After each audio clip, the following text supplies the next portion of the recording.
Alright, so today is a follow-up for yesterday's video. If you've already seen it, great. If not, after this video, you're going to want to go check it out because I don't really go in the meat and potatoes of what this case is about.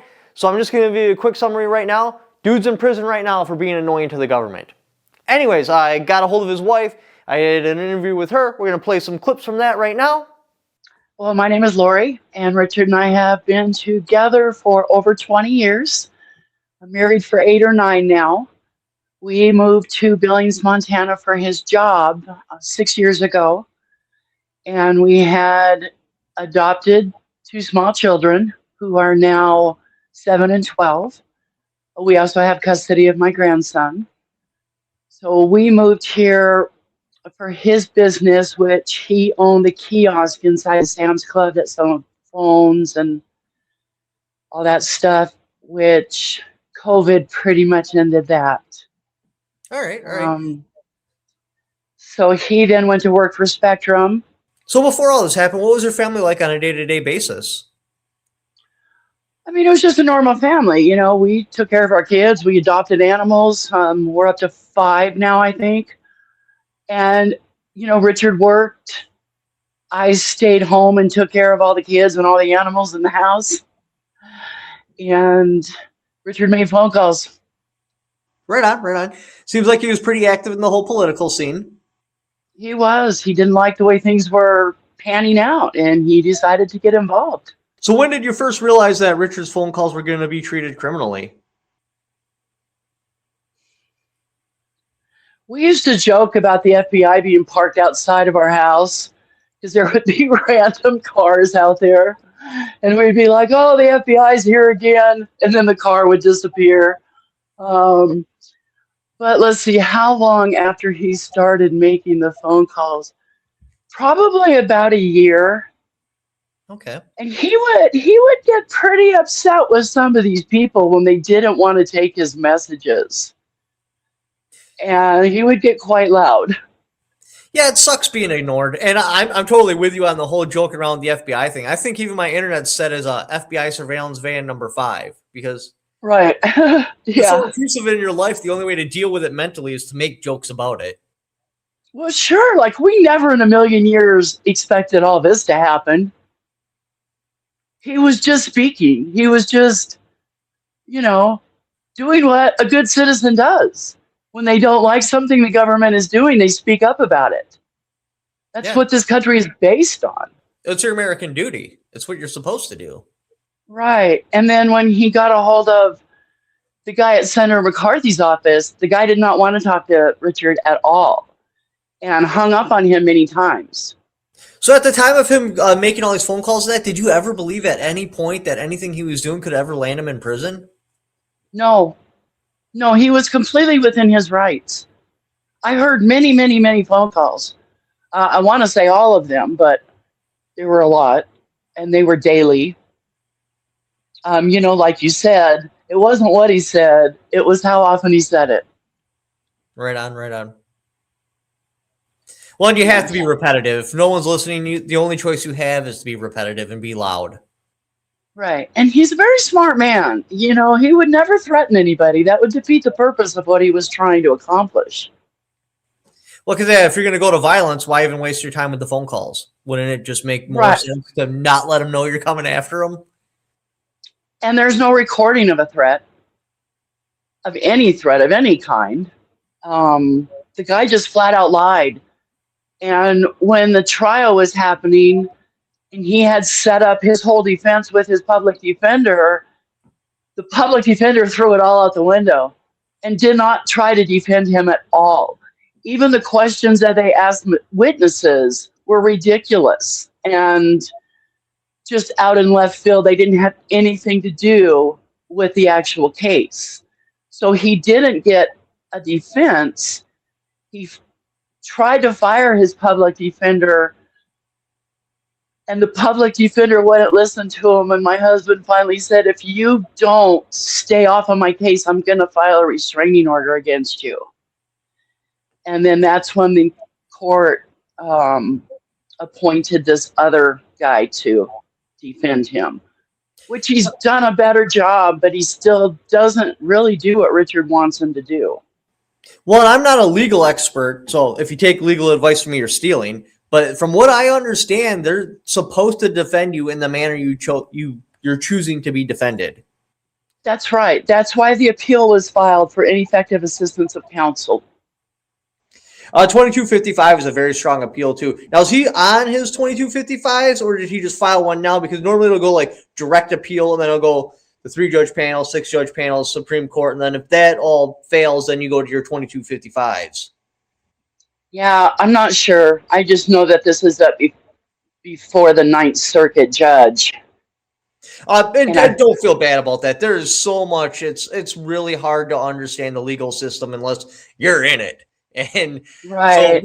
Richard would probably know a lot better than you, like where he's at. Like now, I've seen his appeal, and it looks like a direct appeal. That doesn't look like a 2255. So I wonder if he tried to put a 2255 in yet, because it's not the time for it yet.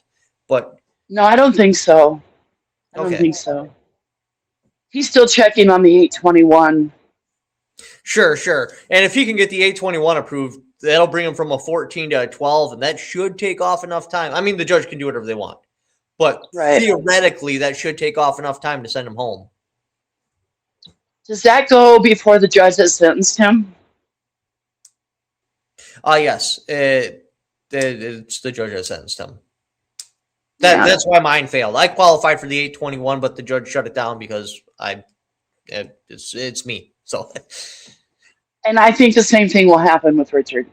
it's likely. They usually save stuff like 821s and that for people that cooperate with the feds. This way they can get their sentence as low as possible, and they need as many little pieces as to do. So when somebody that comes in there that didn't cooperate and they put up a big stink, they'll usually find a reason not to give it to you.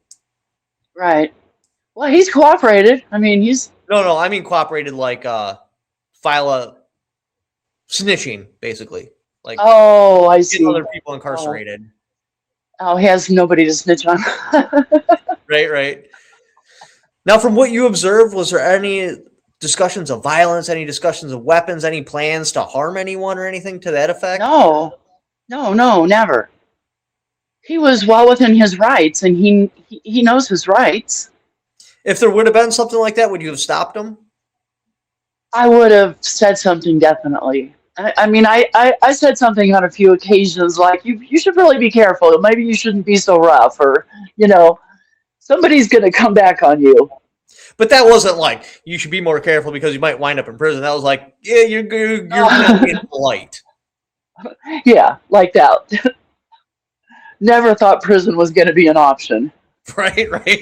Yeah, that'll scare the coming out of nowhere, coming out of left field. It's a little bit rough. How did the media report on your case? What kind of light did they paint you? And walk me through that, like the shock of reading it and like what the articles were about. Like just give me your personal, like how you felt about it. Okay, I didn't read what the media put out because I spoke with several people from the media, and they were, out to portray my husband as, like you said, a terrorist, like he's this horrible person. What I do understand is that the media said that there was a recording of the threat when there actually wasn't. Yeah, those little facts make a big difference in a story too. They do. And so when I tried to get social media going for our business, people were like, oh, it's that guy, and they didn't want to come to our store.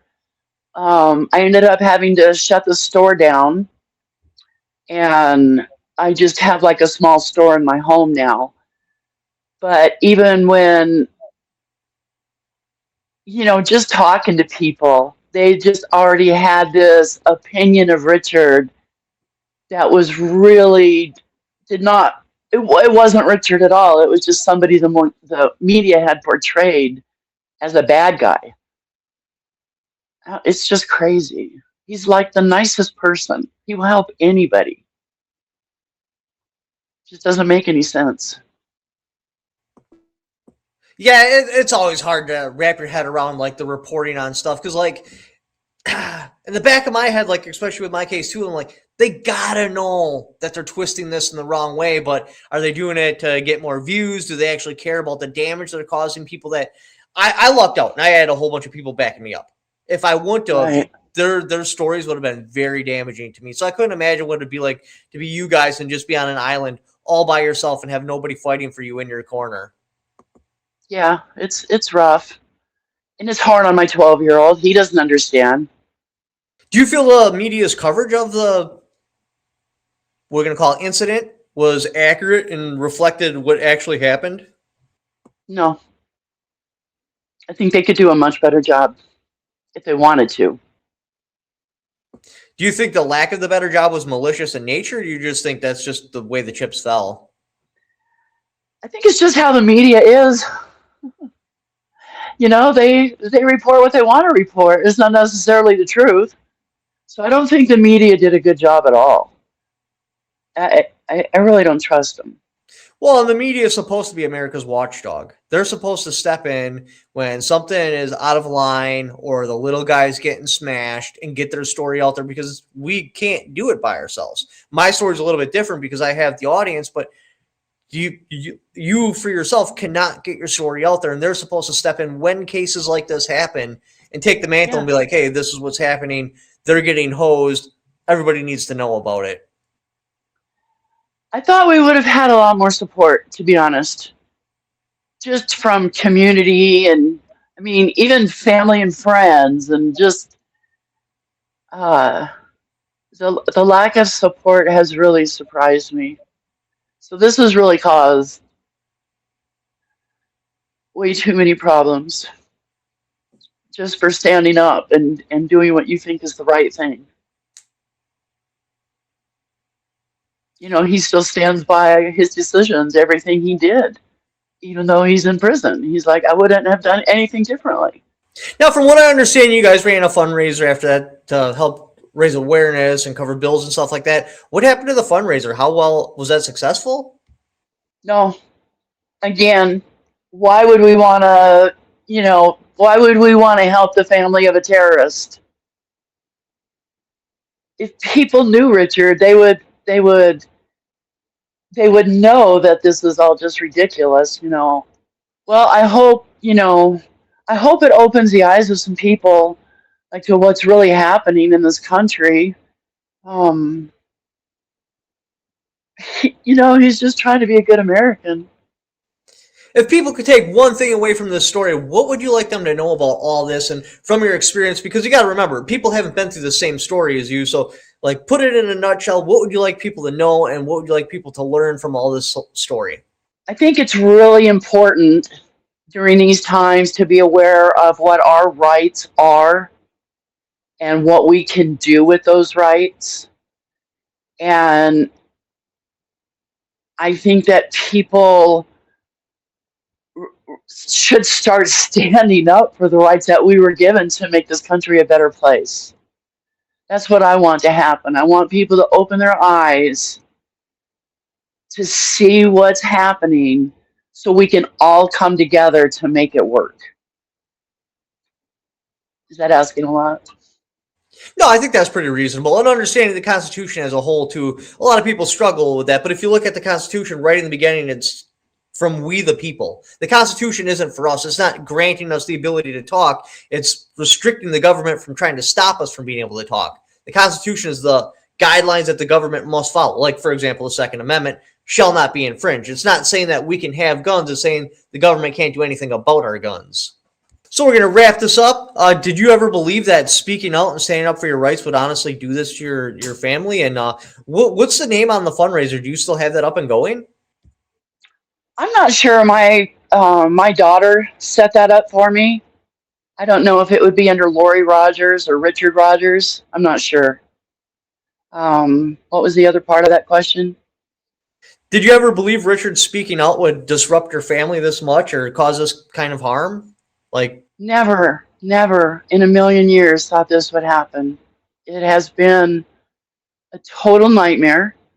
I'm a lot older than my husband, and obviously I've had to take over all the duties. No, we never thought this would happen. All he was doing, was civil disobedience. He was letting the government know, hey, you're not doing what you need to be doing. That's all he was doing. So that's what happens when the government points their finger at you. You're going down. And that really, really sucks. It is the way it is. And Richard was one of those people that actually took the initiative. The rule is, especially like in the Second Amendment community and stuff, nobody's going to write letters. Nobody's going to make phone calls. What they're going to do is make some Facebook posts, and they might leave some YouTube comments. But generally speaking, people don't like to jump in the limelight, per se, because this sort of thing can happen to them, and everyone's afraid of it. And Richard actually took the initiative, and now he's sitting in federal prison for it, and his wife's out there struggling. Obviously, if you can help, you already know how to do it. If you're a YouTube creator, obviously, cover the story. If you're a legal expert and you're like, hey, I checked out your case and I recommend you do this, shoot them a letter. And you know what? Just shooting them a letter, period. Like when I was incarcerated, the letters you guys sent me was amazing. That made my time so much easier just to know that somebody out there actually cares. Like that's really a night and day difference. I asked her about a fundraiser, which obviously you guys seen, but she didn't really even know the name of it, so it is out there. If you wanted to find it, you could, but I don't really think that's what they're looking for. I think they just want more of like the exposure to help prevent that from happening to someone just like you.